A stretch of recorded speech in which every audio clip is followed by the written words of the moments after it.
Hi guys, this is D. Lynette, and I want to say hello to my mental mama bears and my MIT troopers. Just to give you a little update. I haven't been on video in the last couple of days. A lot has been going on, and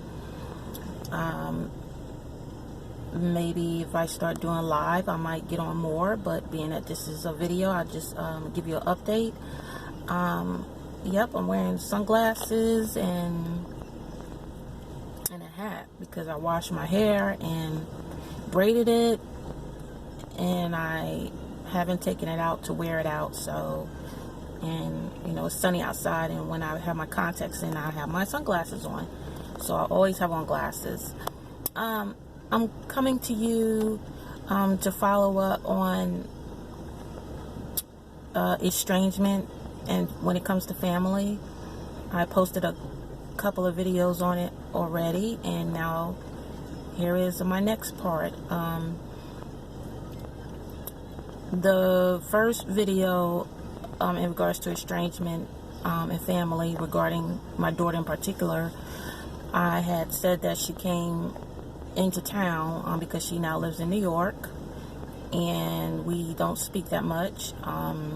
We're estranged, and out the blue she came, but to go into details, please refer to my first video on estrangement. I think that's my second video that I did. Well, she came from Wednesday of last week to Sunday. She didn't notify me until Sunday via email, but again, not to go back into my old videos. So I saw her on Wednesday, and I haven't seen her anymore since. She went to see my son, her brother, who she's 7 years older than him, and she said she didn't realize the seriousness of his mental illness, and it's the first time she's seen him in a hospital. That's because, you know, she's 7 years old and she'd been left the coop to go to college and start her life. So she hasn't seen what I've seen on a regular, and so she was in a little bit of a shock. But she's a clinical social worker / therapist, and so she understands the mental health field. She just didn't understand how her brother was going through it, and she still has a hard time with me going through my mental illness of bipolar. And like I said, I saw her Wednesday. She went to see her brother Wednesday, and a few more times after that. Like, she spent her time here doing that. But every time I would call her, you know, since being here, because she was staying with one of her friends that she went to high school with, she would say, well, I might be going to Greensboro, North Carolina, or Charlotte over the weekend. So it was like she really wasn't intending on seeing me again. So I was just glad that she was seeing her brother. You know, that made me feel good. But as I told her, and my videos are straight up, and that I do these videos just to help somebody understand what it means to deal with somebody that is suffering from mental illness or suffering themselves, and all the different obstacles it brings, especially when it comes to family. So she, you know, really was kind of, I could tell she was like distant when I would call her to say, hey, I'm doing this, but you know, there might be some hours in between, because the time she was going to see her brother would have either been 12 to 1 or 4 to 8. So, and then I had my own appointments during the week. So, you know, but we could have fit time in to grab lunch. I mean, we ate on Wednesday and talked. And that's in my video too, my second one on estrangement. But I'm thinking she was going to go to Charlotte over the weekend, like she said, because, you know, she came from New York, had a few days, you know, to spare. And the thing is, even though she didn't tell me in advance, like even give me a week's notice that she was coming into town, you know, she obviously had to let her, like I said, high school friend know in order for her to stay with her. She said because she started to stay in a hotel, but her friend was like, no, you can stay with me, you know, even though her friend works. And, you know, she let her stay there and chill while she was here and do what she had to do. So that was nice. That's a good friend. So anyway, I didn't see her anymore, but when I called her on Saturday, because I had a 4:50 p.m. MRI appointment, and that's another story. That's another story. You know, I deal with physical things as well as mental things. And so I had texted her at 1 o'clock in the afternoon. No, called her 1 o'clock in the afternoon. And, you know, let her know, you know, I'm doing something at 4:50. And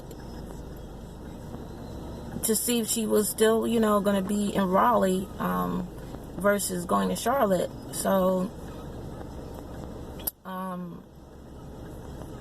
I was like, I'm going to my appointment, and I will talk to you after.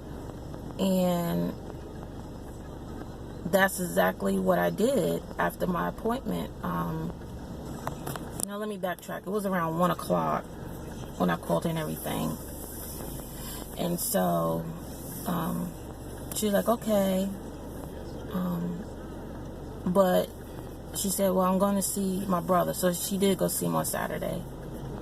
So, you know, it wasn't like we said, okay, we're going to meet such and such a time, just to make it plain and simple. See, when people are aloof and like not certain of whether or not they want to see you, they don't give you time. So we could have made up a time to see each other again. You know what I'm saying? That's my daughter. I haven't seen her since 2015.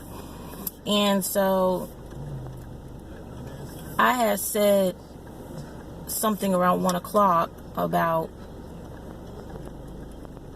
I only saw you one time since Wednesday. Thursday go by, Friday go by, Saturday, and believe me, her friend lives in Raleigh too, so it wasn't a thing. And plus, she had her own rental car because she flew in and got a rental car for the her stay. So none of that was an issue. We could have met anywhere. You know what I'm saying? And so I told her on Saturday, I was like, you know, after saying hi and hello and everything, I was like, you know, I only saw you Wednesday and everything, and it seems like, you know, you didn't want to see me. And she didn't like my tone, and she basically hung up on me. She just hung up on me. Because I was like, you know, I'm glad you came to see a brother, but, you know, I'm your mother, and, you know, my voice was raised a little, but it was, sometimes when people raise their voice, it's in passion. It's like I'm hurting. It's not like I'm yelling at her, fussing her out or anything. I was just like, but you was here since Wednesday and blah, blah. So I raised it like that much. And she's like, see, you're yelling. And she hung up. So my daughter obviously has some issues her own self with me. And Wednesday we talked about just being cordial, and she really evidently wasn't cordial, because I'm like, you going home tomorrow, which was Sunday, and I haven't seen you. So I was letting her know I was upset, but she didn't take it that way.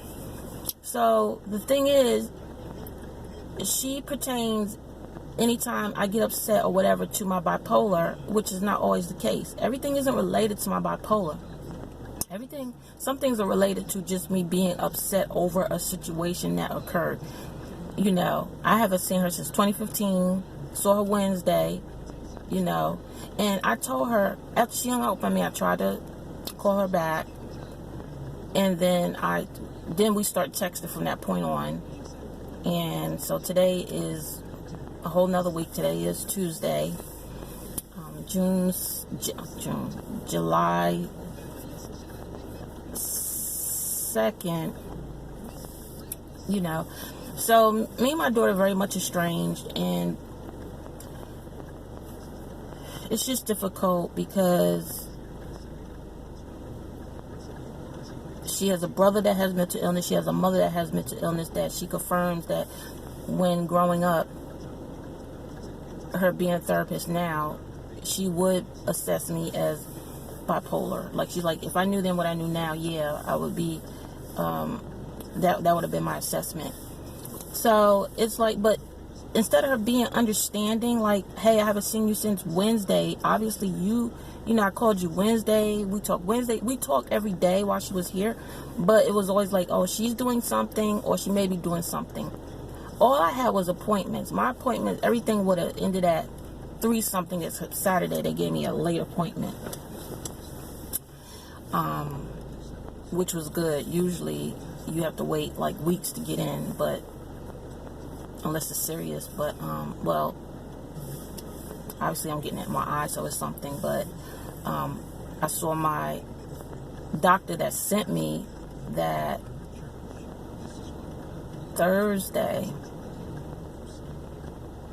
and I had my MRI on that Saturday. So that was a real quick turnaround, because not a lot of MRI places are open on the weekends anyway. Maybe it's a new thing, I don't know. So I was upset and everything, but I was like I haven't seen your face since 2015. We don't even do video chat, and we only email because I had changed my number 2 years ago, and I really didn't give it out to no family. And so, you know, we both had to get to knowing one another again. You know, she went on to New York to live her life, and she's doing pretty good. You know, but I'm down here, me and my son, he's dealing with his issues in the hospital still. He may be discharged at the end of this week, let's hope. So he can get back to his life. Nobody wants to stay in the hospital forever. I mean, it's been a month, but he's had longer stays, so, you know, this is not his first rodeo. But, I was like, come on, dude. I was like saying to her, like, any family member would have a problem, you know, and speak their mind. But she keeps treating me like a stepchild, and I'm her mother. I was like, I'm talking to you, but it's not like I'm yelling, flying off the handle. Yeah, I raised my voice an octave because I was like, basically, daughter, I haven't seen you since you know when. You know, there's friends that get in more heated arguments than what she's pertaining to. Or if somebody's getting an argument with their boyfriend. It wasn't even an argument. I was just like letting her know, like, you're leaving tomorrow. Like, it was more anxiety filled and sad filled, and it came out in my emotions, and she hung up on me. And so I'm like, I don't appreciate you hanging up. So that's how things went. It went left real quick. So imagine having seen your child since 2015, only speak via email, and even the emails turn into discussions because we don't talk on the phone. It's like she doesn't want to hear my voice. Like Wednesday, Thursday, Friday, even Wednesday went so for the first time I was chill, you know. As I always approach things from a chill perspective. But if you're shading me, my own daughter shading me, I feel some kind of way. But she don't see it that way.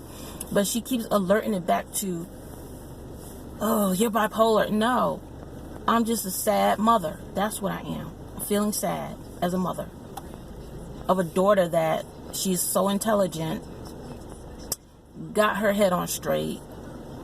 You know, she's single, doesn't have kids yet, and just living her life responsibly. And then I have a son that's in a hospital, and that's, you know, so today's video, you know, it's not as upbeat, but I still have faith. And I will be cutting this video short because I do it in 15-minute increments for YouTube. Otherwise, they want you to do all this verification mess. And not all days is sunny. And that's why I have these videos. And I do want to start a group, Mental Mama Bear. I mean, I have the name already, but you know, I have to actually get other mothers who are going through the same thing I'm going through as a support group. But not just a support group, just, you know, just mothers getting together, chilling, just coffee or dinner or something, you know what I mean? Because it's very stressful. Right now I'm very stressed, so I'm gonna cut this video short and resume on another one. Okay, see you in a sec.